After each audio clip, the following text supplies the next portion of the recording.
créé aussi le mariage. Alors, dans le deuxième passage, on nous dit, Jésus aussi parle du commencement, il dit, n'avez-vous pas lu qu'au commencement, le Créateur fit l'homme et la femme. Donc Jésus confirme aussi cette partie du commencement qu'on venait de lire et qu'il dit, c'est pourquoi l'homme quittera son père et sa mère et s'attachera à sa femme et ils deviendront une seule chair. Ainsi, ils ne sont plus deux, mais ils sont une seule chair. Alors, mon message aujourd'hui, je voudrais parler sur, en fait, chercher à comprendre qu'est-ce qu'il y avait au commencement. Quand la Bible dit au commencement, qu'est-ce qu'il y avait au commencement? Pourquoi Jésus répond aux disciples que au commencement, le Créateur fit l'homme et la femme. Et quand nous allons au verset 8, il dit, c'est à cause de la dureté de votre cœur que Moïse vous a permis de répudier vos femmes. Au commencement, il n'en était pas ainsi. Qu'est-ce qui était alors au commencement? Alors, brièvement, je vais essayer d'épingler quelque chose au commencement. La première chose que nous devons savoir, c'est qu'au commencement, il n'y avait pas le péché. Et quand il n'y avait pas le péché, tout se passait très bien. Mais lorsque le péché est entré, le péché a tout perturbé. Au commencement, qu'est-ce qu'il y avait? Au commencement, il y avait l'obéissance, parce que le péché, c'est la désobéissance. Lorsque la désobéissance est entrée, tout a été mis dessous. Le passage que nous avons lu dans la Genèse dit, la terre, au commencement, elle était informe et vide. Le mot hébreu qui parle d'informe et vide, c'est tohi bohi. Ce qui veut dire c'est un chaos. C'est que lorsqu'il n'y a pas le péché, lorsqu'il n'y a pas la désobéissance, il y a un chaos. Le péché est venu retourner l'homme dans le chaos, la femme dans le chaos, les couples dans le chaos. Qu'est-ce qui était encore au commencement? Au commencement, l'homme ne s'imaginait jamais répudier sa femme, ni la femme ne s'imaginait jamais quitter son mari. Au commencement, l'homme, la femme ne voulait vraiment pas tromper son mari. Aujourd'hui, de nos jours, il y a beaucoup de femmes qui trompent leur mari. Alors, qu'est-ce que je veux vous dire? Pourquoi je vous parle de tout ça? J'ai 5 points que je vais développer. Ma première question avant de développer les 5 points, c'est celle de savoir, est-ce qu'il est possible de vivre le mariage du commencement? Oui. C'est vraiment possible. Est-ce qu'il y a des gens qui vivent le mariage du commencement? Je dirais aussi oui. Il y a des gens qui vivent le mariage du commencement. En termes de pourcentage, c'est très minime. Mais ils sont quand même là en train de vivre le mariage du commencement. Qu'est-ce qui fait le mariage du commencement? Alors ce sont les 5 points que je vais développer. Le premier point, mener un mariage sans péché l'un envers l'autre. Mon frère Pascal et ma sœur Marceline, si vous mettez le péché dans votre couple, vous devez savoir que votre couple est parti pour échouer. Le péché, ce n'est pas seulement tromper son mari, ce n'est pas seulement tromper sa femme, Le péché, c'est le péché, c'est-à-dire mentir, c'est le péché.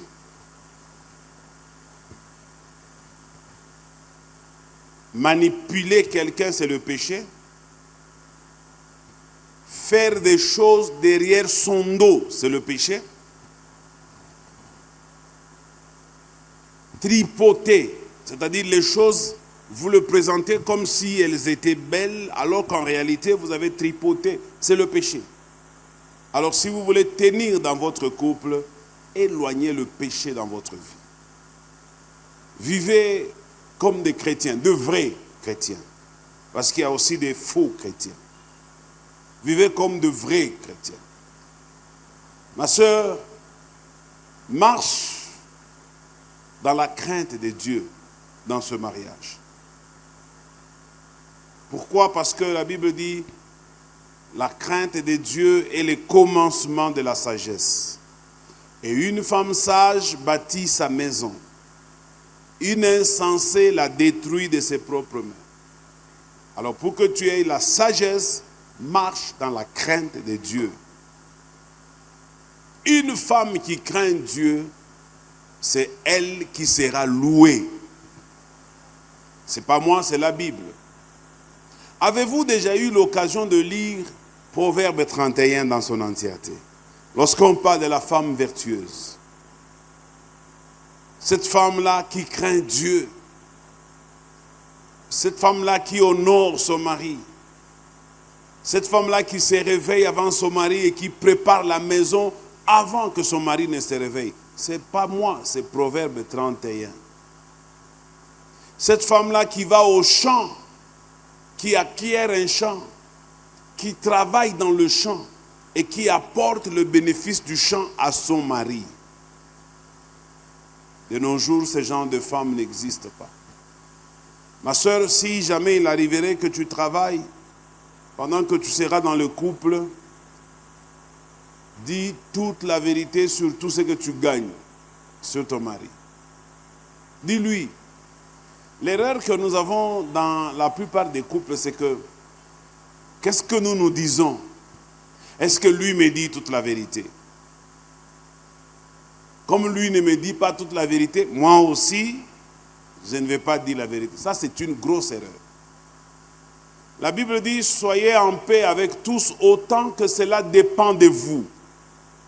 Ma sœur, si ça peut dépendre de vous, faites en sorte que les choses marchent par vous. Ne le regarde pas lui d'abord. Ne faites pas des choses en comparaison, en compétition, en réponse.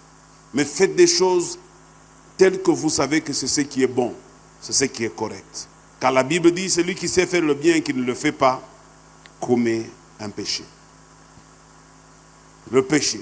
Mon frère, le péché, c'est aussi compter de l'argent dans la poche quand on va donner à sa femme de l'argent de poche ou de l'argent de la ration. Certaines personnes le font.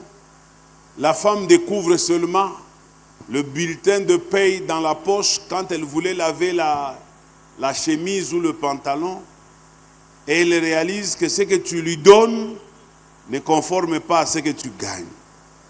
Aujourd'hui, on m'a dit, je ne savais pas que ça existait, mais on m'a dit qu'il y a des hommes, quand ils sortent du travail, il a un bulletin de service, un bulletin de paye qu'il garde à côté. Au besoin même, il les déchire. Il va dans un cybercafé, il fait un faux bulletin de paye. Il vient chez sa femme, il lui donne le faux bulletin de paye. Et sa femme est contente en disant que mon mari craint Dieu. Alors qu'en réalité, cet homme-là tripote. Cet homme-là manipule. Et Dieu n'aime pas ça. Si vous allez vivre comme ça dans votre couple avec des cachotteries, c'est-à-dire vous avez des choses que vous cachez, des choses que vous n'allez pas vraiment être transparent. La Bible dit l'homme et la femme étaient tous deux nus dans le jardin et ils n'en avaient pas honte. Ça veut dire la nudité de l'homme et de la femme, c'est la transparence. Et ils n'avaient pas honte. pour que l'autre découvre ce qu'il avait. La transparence. Mon frère gère la maison avec transparence. Ma soeur gère la maison avec transparence. En dehors de cela, ça sera un péché. Un péché. N'amène rien chez toi à la maison, mon frère, si ta femme n'est pas au courant. Tu sais, ce qui est bizarre, c'est que c'est toi qui travailles, c'est toi qui l'épouses, c'est toi qui fais tout, mais à la fin, tout ce qui est à toi vous appartient à deux. Avant, tu avais cette liberté de faire de ta vie comme tu voulais, ce que tu voulais. Mais après, ici, tu n'auras plus le droit de faire tout ce que tu voulais comme tu le voulais. Cette femme a désormais le droit de réclamer aussi une part dans les décisions que tu prendras, dans l'utilisation de tout ce que tu gagneras. Même si c'est toi qui gagnes, même si c'est toi qui travailles, même si c'est toi qui transpires, mais elle reste seulement à la maison en train de chatter. Mais le fait qu'elle est devenue ta femme, ça lui donne automatiquement le pouvoir de s'ingérer dans tes problèmes. Il ne faut pas dire à ta femme, non, tu m'empêches la liberté, tu me suis beaucoup dans les détails là. Non, non, non, non, non, non. Elle a le droit de chercher à savoir ce qui va et ce qui ne va pas. Tu me donnes un bon amen. Le péché, c'est aussi de ne pas dire à ta femme où tu vas, ne pas dire à ta femme qui tu fréquentes, ne pas dire à ta femme toute la vérité sur tes différentes sorties que tu fais en dehors des heures de travail. C'est un péché. C'est vice-versa, ma soeur. Aussi, il faut raconter à son mari, quand il te pose la question, ne t'énerve pas. Calme-toi. Parce que vous savez, quand quelqu'un commence à s'énerver, c'est qu'il a quelque chose qu'il veut cacher. Quelqu'un me donne un bon amen? Quand tu vois seulement quelqu'un pour t'expliquer quelque chose, il commence à s'énerver, il commence à hausser le ton. Diminue seulement la voix, il y a quelque chose que la personne veut te cacher. Quelqu'un me donne un bon amen. Mais si quelqu'un ne cache rien, c'est avec tranquillité de cœur, avec calme qu'il parlera. Parce qu'il sait que ce qu'il dit, même si tu vérifies, tu ne trouveras pas autre chose que ce qu'il vient de dire. Quelqu'un me donne un bon amen. Pour terminer ce premier point, mon frère, tu as la responsabilité de ne pas habituer cette femme à mentir. Il y a des hommes qui entraînent leur femme à mentir. Vous avez des gens chez vous à la maison, vous les mentez tous les deux. Vous mentez vos parents, tous les deux. Vous venez même à l'église, vous mentez, vous êtes tranquille. Oui, je connais quelqu'un qui a fait aussi la même chose, c'est Saphira et Anania. Ils ont menti, alors que l'argent leur appartenait. Si tu apprends à ta femme de mentir aujourd'hui parce que c'est dans ton bénéfice, sache que tu l'as entraîné à mentir même quand il sera aussi dans son bénéfice contre toi. C'est comme ça que ça marche. Alors, montre à ta femme que tu es sincère. Montre à ta femme que quand tu ouvres ta bouche, ce que tu dis, c'est ce que tu as dans le cœur. Et c'est ce que tu penses. Même si elle n'est pas comme toi, mais à force de t'observer, si elle est vraiment attentive, elle finira par chercher à te ressembler. Elle reconnaîtra au fond de son cœur que même si moi je suis margouline, mais cet homme que Dieu m'a donné, c'est un trésor. Il ne sait pas mentir. C'est vice-versa, ma soeur. Moi, j'ai horreur quand je vois surtout une femme qui ment. Le mensonge, ça ne convient pas aux femmes. Je peux accepter un homme qui ment parce que les hommes, ils ont une vie très compliquée. Mais quand une femme ment, c'est horreur, c'est horrible. C'est pas agréable. Alors vous les femmes, arrêtez de mentir. Ça ne vous convient pas. La femme, c'est elle la base de la famille. C'est elle le fondement même de la famille. Si elle commence à mentir, elle va même amener des enfants qui ne sont pas de son mari dans la maison. Le mensonge de l'homme n'amènera jamais un enfant dans le ventre de sa femme qui n'est pas de sa femme. Mais le mensonge de la femme peut amener un enfant dans son ventre qui n'est pas de son mari. Le mensonge, ce n'est pas bon pour les femmes. Quelqu'un me donne un bon amen. C'est mon point de vue. 2. L'obéissance. C'est encore un autre problème qui a détruit le mariage de nos jours. L'obéissance. Ici, l'obéissance a 2 niveaux. Le premier niveau de l'obéissance, c'est l'obéissance à Dieu. Le deuxième niveau d'obéissance, c'est l'obéissance pour la femme à son mari. Ma soeur, tu dois être obéissante à ton mari. C'est-à-dire quand il te demande de faire quelque chose, fais-le avec plaisir. Ne le fais pas en murmurant. Va m'amener de l'eau, je vais me laver les mains. Tu pars prendre de l'eau quand même, mais tu le fais en train de murmurer. Et ça, ce n'est pas bon. Fais-le avec plaisir. Vous savez, les femmes que vous appelez souvent les prostituées, pourquoi elles nous gagnent, nous les hommes? Parce que quand on lui demande une chose, elle fait même 2. Un mari peut arriver chez une prostituée, elle dit seulement, j'ai besoin de manger un peu. La femme, ah non, mais ces femmes-là, pourquoi elles sont comme ça et vous, nos femmes, vous n'êtes pas comme ça? Moi, je me pose toujours cette question. Pourquoi vous, les femmes mariées, vous n'êtes pas comme ça? Ces femmes-là, quand tu arrives chez elles, elles sortent un bassin, elles mettent tes pieds dans l'eau chaude avec un peu de sel et de citron, elles massent tes pieds et elles prennent un peu d'éponge autour de tes pieds là, elle essuie tes pieds et puis elle enlève le bassin, elle met tes pieds sur ses cuisses. Tu te sens comme un petit prince. Quelqu'un a dit madawa. Aïna dawa ni savoir-faire. Si, c'est des savoir-faire. Vous savez, il n'y a personne qui peut vous expliquer cette vérité mieux que nous les hommes. Il n'y a personne. C'est le savoir-faire. Je sais que les femmes aussi peuvent parler aussi bien des choses concernant les hommes par rapport à elles, mais quant à ce qui concerne les femmes, laissez-moi parler parce que je suis un homme. Et puis Dieu m'a fait la grâce, avant d'être pasteur, j'étais d'abord païen. Vous allez vous dire, mais il a appris ça où? Là où tout le monde a appris. J'étais là aussi. Quelqu'un me donne un bon amen. Et vous allez voir que ces femmes-là, quand vous commencez à vous disputer, hein, elles baissent le ton. Elles vous font sentir chef. Elles vous font sentir patron. Mais ce sont des leçons qu'il faut apprendre. Moi, je ne vois pas de mal en ça. Mais les femmes de la maison, hey. Tu dis un mot, elle en a dit 4. Tu la menaces, elle te menace. Tu lui dis, je vais te taper, elle dit, tu t'apicana. C'est pas possible. Et ça, vous ne verrez pas chez les autres là. Ce qui est bien, il faut le faire.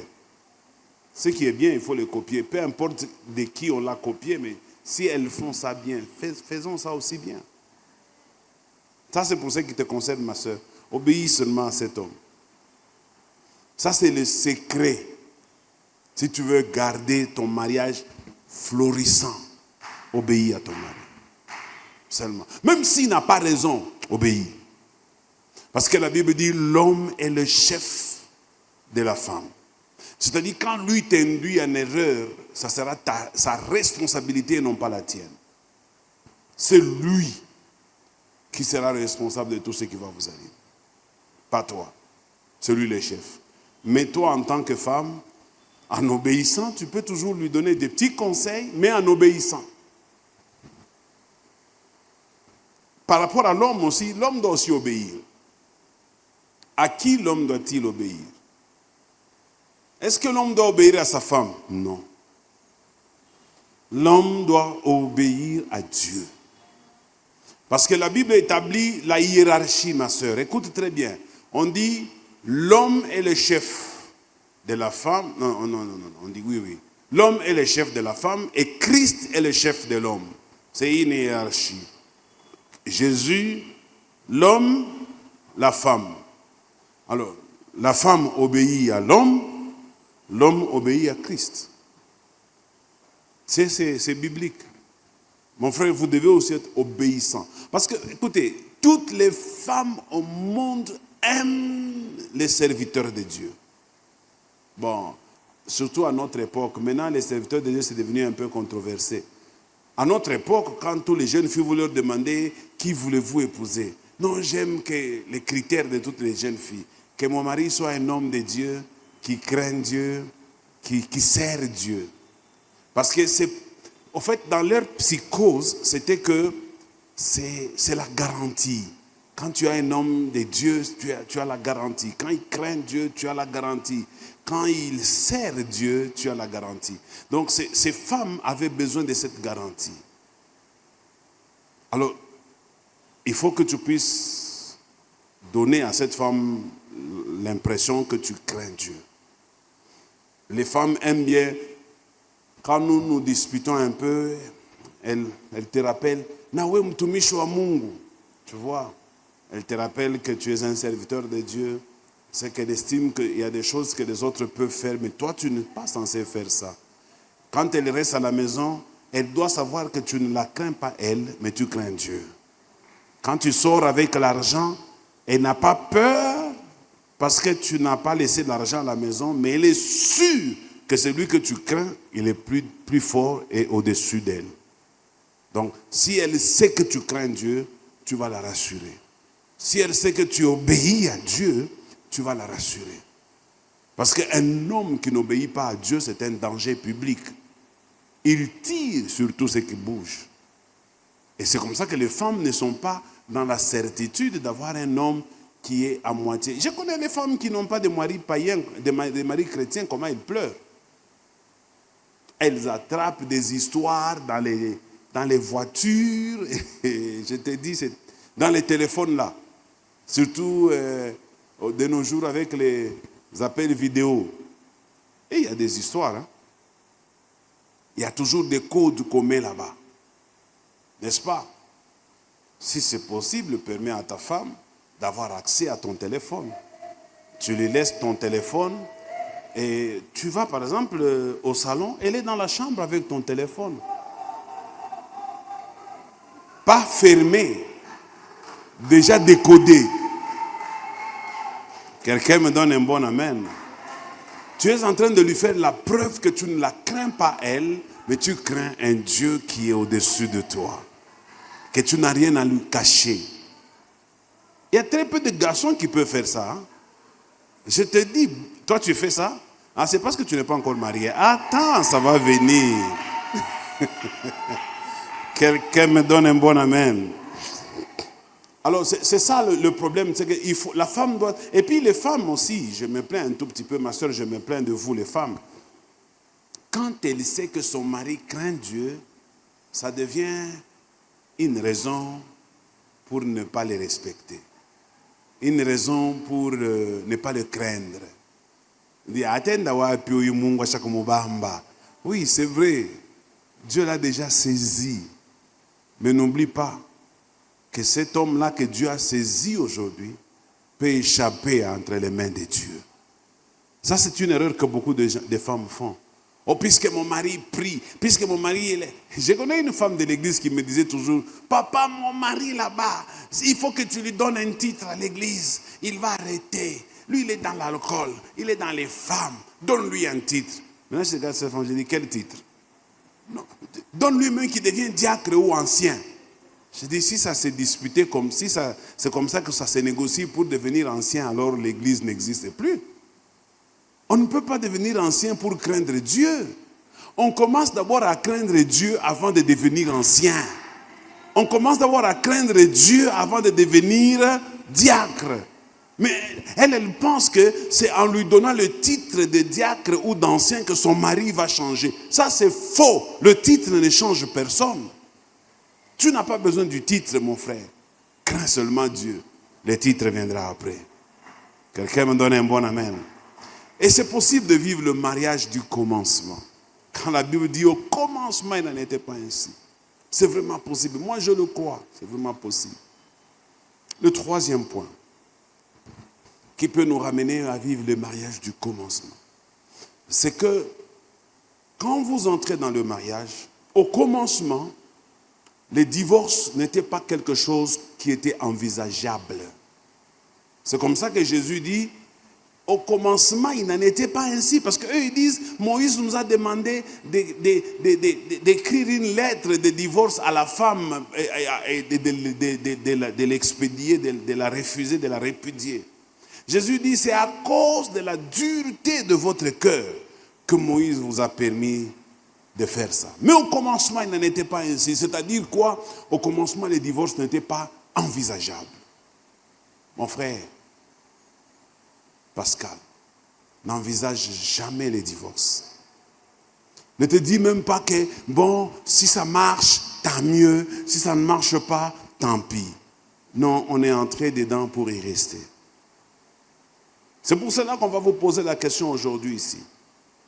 Si vous acceptez que nous puissions vous marier, et nous allons vous dire, si vous allez accepter de marcher devant le Seigneur, dans l'obéissance à la parole de Dieu, quels que soient les obstacles, quelles que soient les difficultés, dans les malheurs comme dans la disette, malade ou en bonne santé, ça sera justement pour vous dire, vous entrez dans cette histoire malgré tous les changements qui vont arriver, toutes les métamorphoses que vous allez vivre.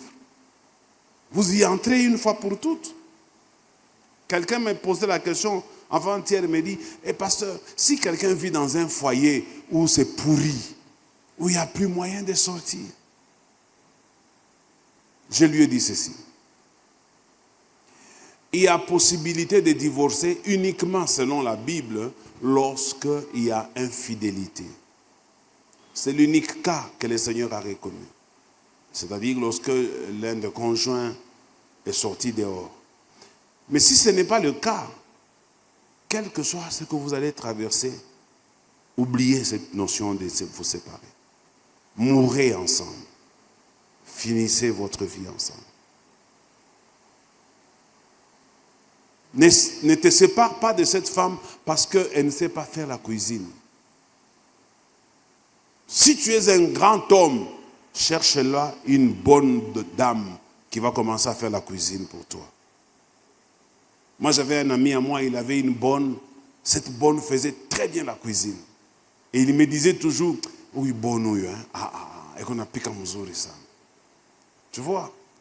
Et sa femme ne savait pas faire la cuisine. Est-ce pour autant que le mariage doit s'arrêter ou mal fonctionner parce que la femme a des problèmes dans ce sens-là? Non, pas du tout. Oh non, mais parce que tu vois, maintenant, moi, mon niveau, j'ai atteint un certain niveau, ma femme est devenue terre à terre. De nos jours, il y a façon de récupérer. Certaines femmes, elles peuvent toujours s'améliorer. Il y a des centres de formation, de rattrapage. Elle peut, avec un peu d'effort et un peu de bonne volonté, la femme peut toujours s'améliorer. Donc, tu peux, tout ce que tu trouves qui ne va pas dans cette femme, tu peux l'aider à s'améliorer. Et il y a des choses qu'elle ne changera jamais. Si elle ne change pas, ce n'est pas une raison de dire non, moi je veux une deuxième femme. Parce qu'au commencement, il n'en était pas ainsi. C'était un mariage définitif. Ma soeur, on n'entre pas dans le mariage avec l'espoir de rentrer chez les parents. Interdiction formelle. Et moi, je pense que tous les parents, si vous voyez votre fille qui revient à la maison, la première attitude à faire, c'est de la remettre dans la voiture, vous allez la déposer chez son mari et vous leur dites, nous viendrons ici, vous allez nous exposer votre cas, on va discuter ici chez vous, mais pas chez nous à la maison. C'est un aller simple. Ma soeur, tu ne vas pas partir pour revenir demain. Tu pars pour toujours. Personne ne t'a forcé. C'est toi-même qui as commencé cette histoire. Tu as entraîné les parents. Et voilà, aujourd'hui, tu m'entraînes moi aussi là-dedans. C'est que même Dieu, c'est toi qui l'as entraîné ici. Tu ne vas pas mentir ici. Non, c'est Dieu qui t'a demandé d'épouser cet homme. C'est-à-dire, c'est dans le malheur et dans le pire. Prends le fardeau, prends la charge jusqu'à la fin. Ne quitte jamais cet homme. Ne trompe jamais cet homme. Reste fidèle à cet homme. Obéis à tout ce qu'il te dit. Et sois une bonne femme. Une bonne femme. J'aime bien un jour que cet homme dise, même sans qu'il me dise à moi, mais qu'il se dise même à lui-même, Seigneur, merci de m'avoir donné cette femme. Qu'il le dise, merci de m'avoir donné cette femme. Il ne faut pas que tu sois un caillou dans son cerveau. Il ne faut pas que tu sois un casse-tête dans sa vie. Il ne faut pas que tu sois une femme à problème. Quand il te voit, il sait que bon, ça va commencer bientôt là. Hein? Et quand il va rentrer à la maison, il est en train de préparer les paroles. Il dit, si elle me pose cette question, moi je vais répondre comme ça. Si elle me dit ça, moi je... Non. Il ne faut pas faire souffrir l'enfant d'autrui comme ça. Quand il rentre à la maison, c'est chez lui. C'est le meilleur endroit au monde où il doit se sentir à l'aise et détendu. Il ne faut pas que le mari commence à se sentir mal à l'aise chez lui. Ce n'est pas normal. Il faut pas. Moi, on avait un ancien de l'église ici qui nous disait, moi, si je me fâche, je vais détruire l'atmosphère même à la maison. Je dis, mais ça, c'est quel type d'ancien que nous avons ici? Même ma femme connaît. Comment toi, tu es un ancien de l'église, tu es un homme de Dieu, et puis quand tu te fâches, l'atmosphère de ta maison va... Si tu te fâches, fâche-toi toi-même, mais ne dérange pas l'atmosphère de la maison. Ma soeur, tu as compris. Mets cet homme dans les meilleures conditions, il te donnera tout ce que tu veux. La dernière chose que je voudrais vous donner avant de terminer, je l'ai dit dans un des mariages précédents, l'homme c'est un donneur, la femme c'est un récepteur. L'homme c'est un donneur, la femme c'est un récepteur. Un donneur c'est celui qui donne. L'homme donne tout. Il donne son corps, il donne son argent, il donne son énergie, il donne son savoir-faire. Et la femme ne fait que recevoir. Tu lui donnes les enfants, c'est elle qui reçoit. Tu lui donnes l'argent, c'est elle qui gère ça. Tu lui donnes tout ce que tu as, c'est elle qui gère ça. Tes habits, tu lui donnes, c'est elle qui gère ça. Ok? Mais maintenant, écoutez-moi. Je commence avec la femme.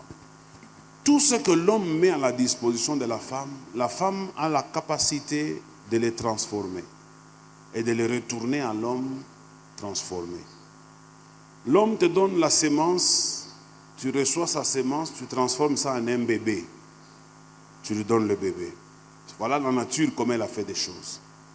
Il te donne quelque chose, toi tu prends la chose, tu transformes, tu lui retournes en un bébé. Et il te laisse l'argent avant de partir et tu prends cet argent, quand il y revient, il trouve que la maison est propre, la nourriture est bien préparée, alors que lui n'a pas laissé la nourriture, il a laissé l'argent. Mais de cet argent, tu as créé une ambiance dans la maison. Tu as fait en sorte que quand il revient, il trouve que dans sa maison, son argent est en train de fonctionner. Son argent est utile à quelque chose. Donc tout ce que l'homme donne, la femme les transforme. C'est comme ça que j'ai dit, l'homme donne, la femme transforme. Alors, par rapport à toi, mon frère, ne t'arrête jamais de donner. Et quelqu'un a dit, la femme est comme un jardin. Si tu y sèmes des épines, tu auras des ronces. Si tu sèmes des fleurs, tu auras des jardins de fleurs. Parce qu'elle, tout ce que tu lui donnes, elle sait les transformer, les métamorphoser. Alors, il faut savoir lui donner des bonnes choses, et elle va te retourner des meilleures. Alors, si vous comprenez tous les deux comment ça fonctionne, vous n'aurez pas de problème. Ça serait anormal, par exemple, que ce soit l'homme qui va au marché, qui achète la nourriture, qui vient à la maison, qui compte le nombre de morceaux de viande dans la casserole. Là, ce sont les rôles qui deviennent inversés. C'est la femme qui gère toutes ces choses-là. Mais aussi, il n'est pas dit que parce que c'est la femme qui gère, l'homme n'a pas le droit de contrôle. Il a quand même le droit, après avoir donné l'argent, de vérifier qu'est-ce que tu as fait de son argent. Alors, pour qu'il ne puisse pas te soupçonner, surprends-le en bien gérant son argent. En faisant même ce que lui ne t'a pas dit de faire avec l'argent qu'il t'a donné, il t'a donné de l'argent. J'ai donné l'exemple d'un pasteur, il a dit ça ici à l'église. Lui donnait à sa femme de l'argent de, comment on appelle ça, de la ration.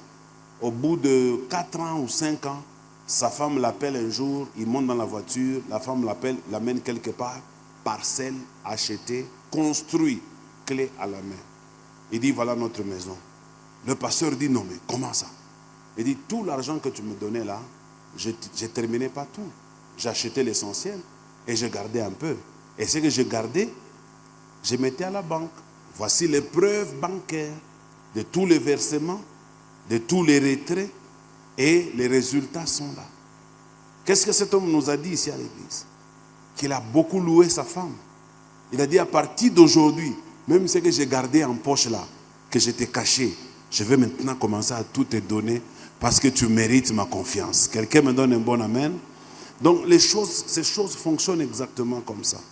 Si vous le comprenez, vous n'aurez pas beaucoup de problèmes. Vous aurez moins de problèmes dans votre couple. Si vous savez que vous devez donner, elle doit transformer. La colère de l'homme viendra quand l'homme donne et qu'en retour, la femme n'a pas transformé. L'homme va commencer à se fâcher. J'ai laissé l'argent ici. Oh, regarde, j'arrive à la maison, il n'y a rien. Elle a délapidé de l'argent. Elle est allée acheter des bijoux, elle est allée acheter des robes. Moi, j'attendais. Là, ça commence à énerver l'homme parce que la femme n'a pas réussi à transformer les choses avec ce que l'homme a mis à sa disposition correctement. Le cinquième point, je ne saurais pas le développer parce que le temps nous fait défaut. Il est déjà 17h. Il y a les cultes qui vont commencer. Bon, peut-être une autre fois quand vous viendrez au bureau, je vous donnerai le cinquième point. Mais pour l'instant, permettez que nous puissions procéder à la bénédiction nuptiale. On peut acclamer le Seigneur dans le nom de Jésus-Christ.